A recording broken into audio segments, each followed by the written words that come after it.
ভাগবতের নিগুড় তত্ত্ব হলো কঠিন হৃদয় সরল যদি না হয়, ভজন করে সাধু সঙ্গ করে ভাগবত অমৃত শুনে অথবা চিৎকার করে হরিনাম করে ভগবানকে মজানো যায় না। শুধিজন, এক কথায় সরলতাই হলো ভগবত ভক্তির প্রাপ্তির একমাত্র উপায়। ভক্তমাল চরিত গ্রন্থ দৃষ্টান্তে বললেন, যারা সরল তারা একটু জেদি এবং গোড়া হয়। এমন সরল গোড়া ভক্ত একদিন ভাগবতে সকলের পিছনে এসে বসেছেন। শুধিজন, বসেন মাগো বসেন। এখন ভাগবত প্রবক্তা ভাগবতের দশম স্কন্ধে গোবিন্দের অপরূপ বর্ণনা যখন করছেন, তখন ভাগবত প্রবক্তা বলছেন, ওগো গোবিন্দ হচ্ছে পীতবরণ, গোবিন্দ হচ্ছে ময়ূর পুচ্ছ ধারণ। ভাগবত প্রবক্তা বলছেন, আকর্ণ বিস্তৃত নীল আভায় কমলাক্ষ পত্রাক্ষ নয়ন।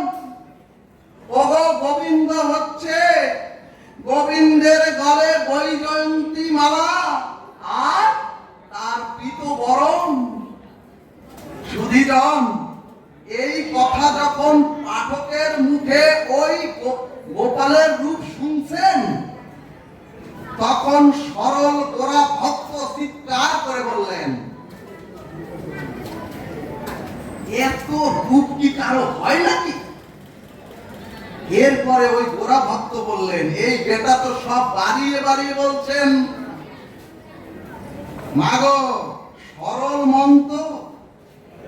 এরপরে পাঠক বললেন, ওগো গোপাল নন্দালয় থেকে প্রতিদিন তার রূপ মাধুর্যের আলোক ছটা ছড়িয়ে আলোক ছটা বিতরণ করতে করতে পূর্ব গোষ্ঠে গোচারণ গো রাখাল হয়ে গরু চড়াতে যান।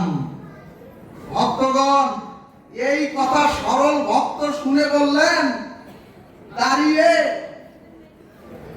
একেবারে খেপে বললেন, আরে বেটা, যার এত রূপ সে যাবে গরু চড়াতে মাঠে?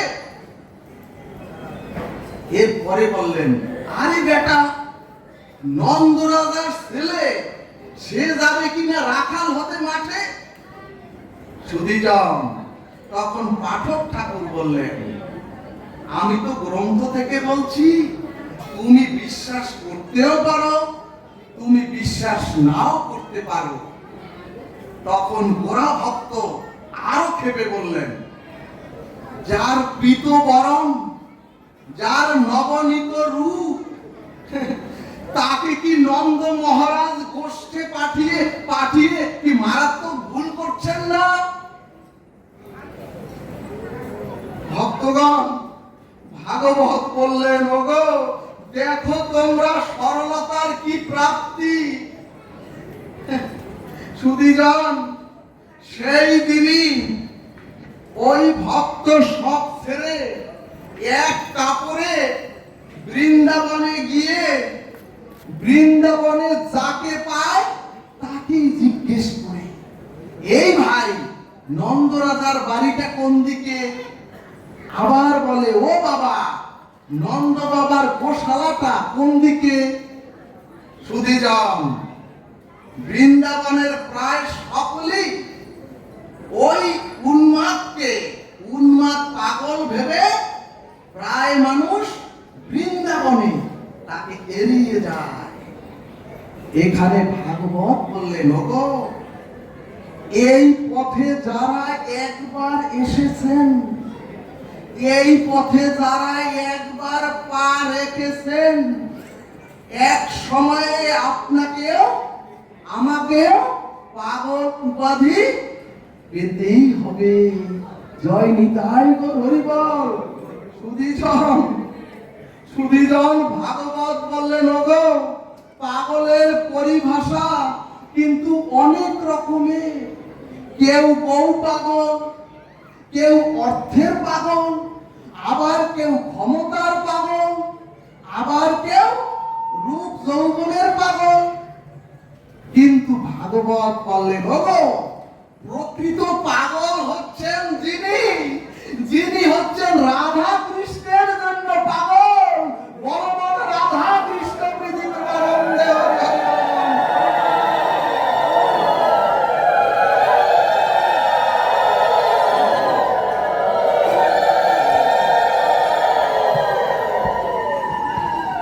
সুধীজন। এই কারণেই রাধারানী বললেন, শ্রীমতী রাধারানী, ওগো কৃষ্ণ, ওহে কৃষ্ণ, তোমার কথা যারা একবার শ্রবণ করে বিপ্রুত পীযুষ দ্বন্দ্ব ধর্ম বিনাশ পায়। অর্থাৎ সুধীজন, গোবিন্দের কথা যাদের কর্ণে এক বিন্দু যায়, তারা কৃষ্ণ নামের ঝোলা নিয়ে যাদের কর্ণে এই গোবিন্দের লীলা অমৃত এক বিন্দু প্রবেশ করে, তারা কৃষ্ণ নামের ভিখারি হয়ে যেখানেই হরিকথা আর হরিনাম হয় সেখানেই বিহঙ্গের মতো তারা উড়ে এসে উপস্থিত হয়। জয় নিতাই গৌর হরিবল।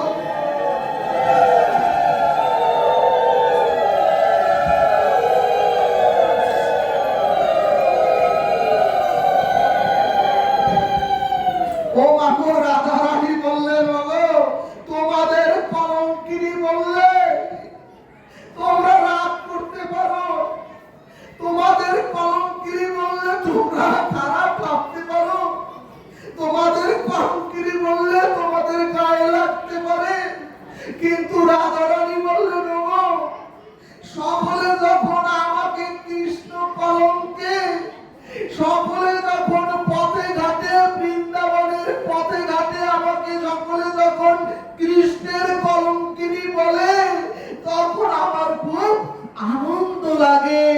বলো না তো রাধে রাধে।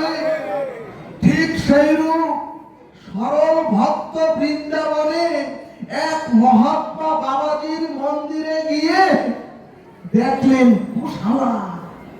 তখন গোশালার মধ্যে গাভী দেখতে পেয়েই বললেন, এটাই মনে হয় নন্দালয়ের গোশালা। তখন ওই মহাত্মার কাছে আঙ্গুল উঁচিয়ে সেই সরল ভক্ত বললেন, আমি জবাব চাই, তুমি কেমন নন্দলালা, তুমি কি করে একটি ছোট বাচ্চাকে গরু চড়াতে তুমি মাঠে পাঠিয়েছো?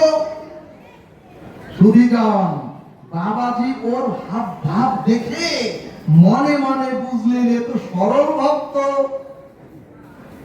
এখানে ভাগবত বললেন, প্রকৃত ভজনানন্দী সাধুরা ভক্তের বা মানুষকে দেখলেই তাদের প্রকৃত গতিবিধি তাদের নজরে হৃদয়ে বুঝতে পারেন। তখন মহাত্মা বাবাজি তার গরুর রাখাল বানাবার জন্য ওই সরল ভক্তকে বললেন,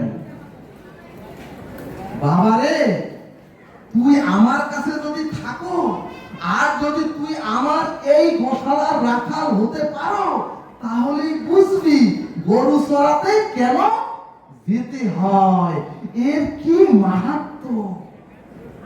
তখন সরল ভক্ত বললেন, শুনুন সুধীজন, আগামী কাল থেকে।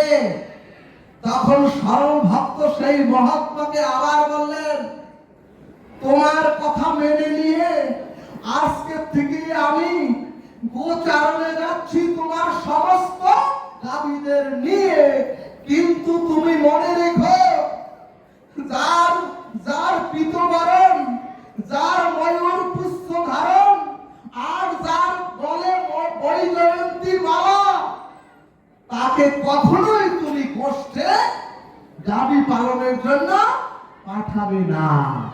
আমি সরল ভক্ত বলছে, আমি নিজে সকল গরু সকল গাভী নিজে চড়াবো।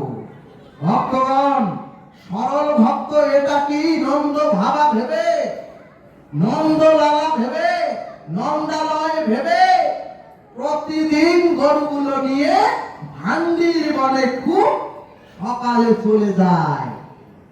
আর মহাত্মা বাবাজি প্রতিদিন ওর জন্য ভাত রুটি সবজি পাঠায়, আর নিয়মিত ও সেই প্রসাদ গ্রহণ করে নন্দলয়ে ভেবে সকল গাভী ও ওই মাঠে চারণ করেন। কিন্তু সুধীজন, একদিন একাদশীর দিন যেহেতু মহাত্মা নির্জলা ব্রত করেন, এই জন্য তার গৃহ মন্দিরে কোনো প্রসাদ না হয়, সেই দিন বেলা 2টার মধ্যে যখন ওই সরল ভক্ত খাবার না পেলেন, তখন সরল ভক্ত সেই বালককে বলছেন, আমি সেই যে ছোট বালক, সেই বালককে রেহাই দিয়ে আমি এত খাটছি, সারাটা দিন সেই সকাল থেকে সন্ধ্যা পর্যন্ত এত আমি গাভীগুলিকে নিয়ে খাটছি, এত কষ্ট করছি, অথচ আজ আমার জন্য একটু ওরা খাবার পাঠালো না। সুধীজন, ভক্তগণ, সরলরা কিন্তু ক্ষুধা সহ্য করতে পারেন না।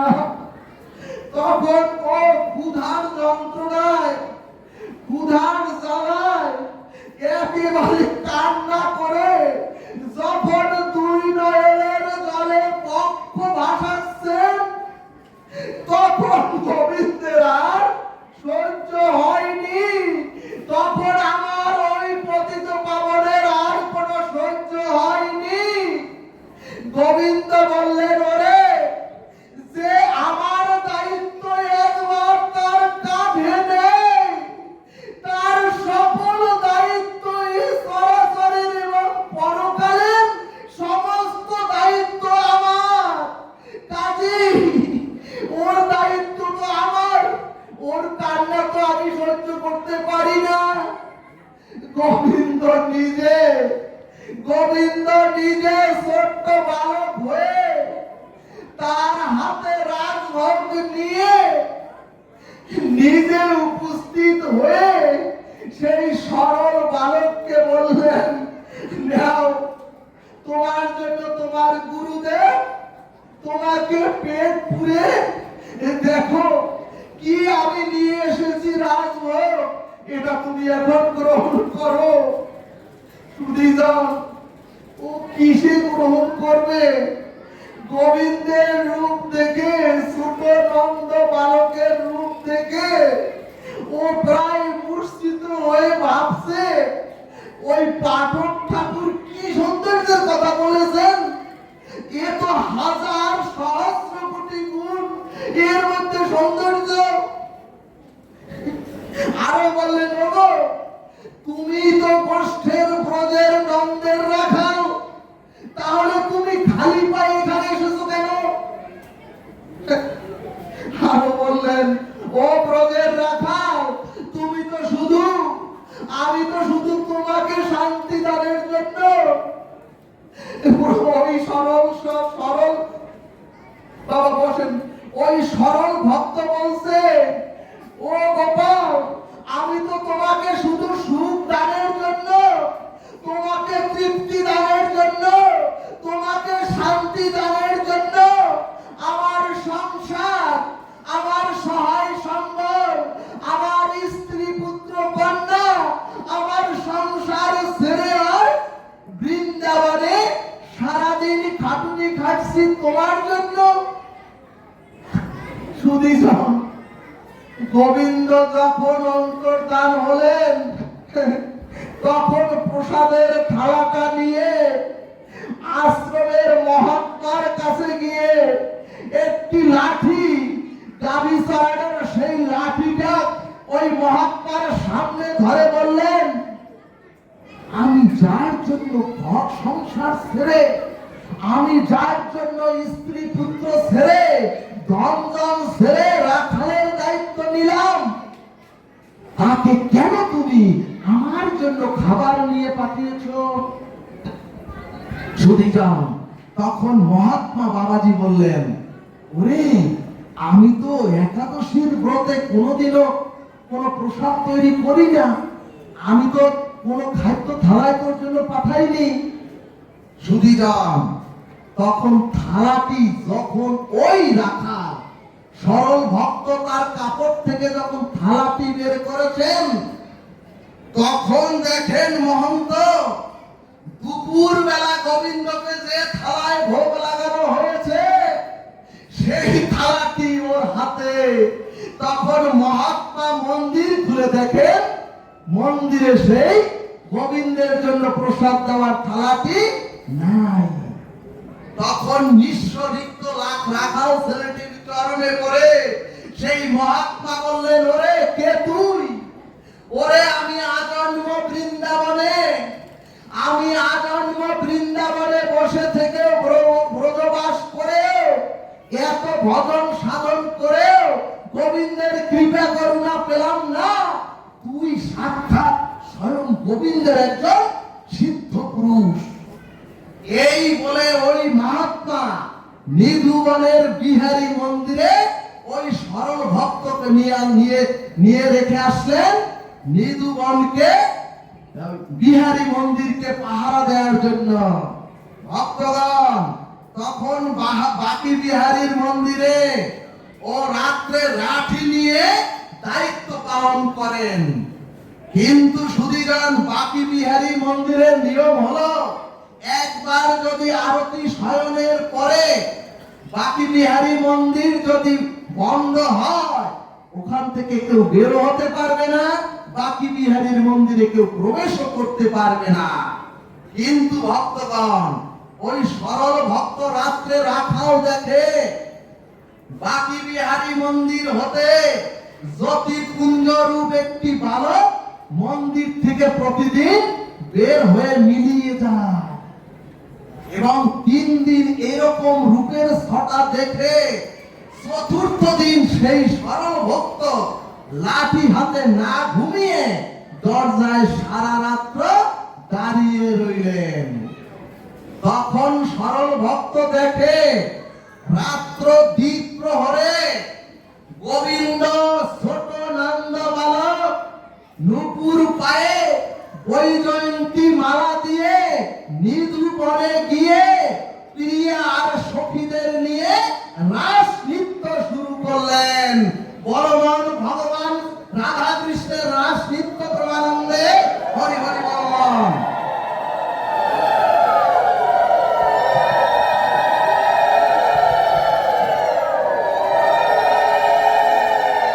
ভক্তগণ, আজও নিধুবনে, আজও গোবিন্দের সেই নিধুবনে নিত্য রাস হয় এবং বৃন্দাবনের মহাত্মারা আজও গোবিন্দের বাঁশিয়ার, গোবিন্দের নুপুরের শব্দ শুনতে পায়।